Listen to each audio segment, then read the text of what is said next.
is no doubt in my mind that what the government is doing is going to destroy the economy and destroy the currency. Absolutely none whatsoever. And I am 100% convinced that anybody who has their wealth in U.S. dollars will be just as broke as the people who have their money with Madoff. It's not going to matter. It is going to be destroyed. And I don't know how much time you have. You know, with the dollar dropping 5% a week at this point, I don't know.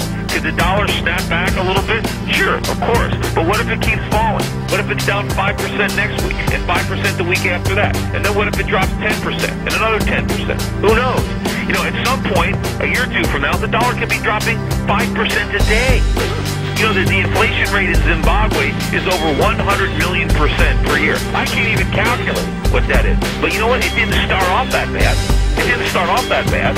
It happened as a result of the monetary policies that we are now pursuing. Now, are we gonna get religion?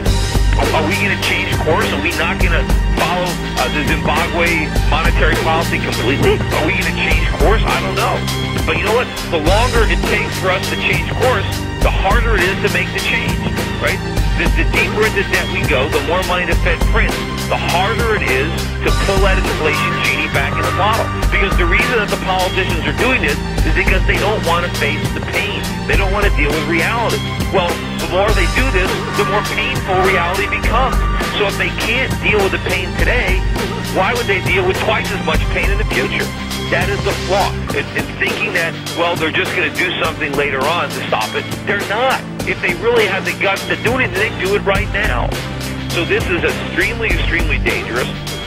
And, you know, if anybody had doubted what I've been saying in the past, I don't see how you can do it now, looking at what they've done.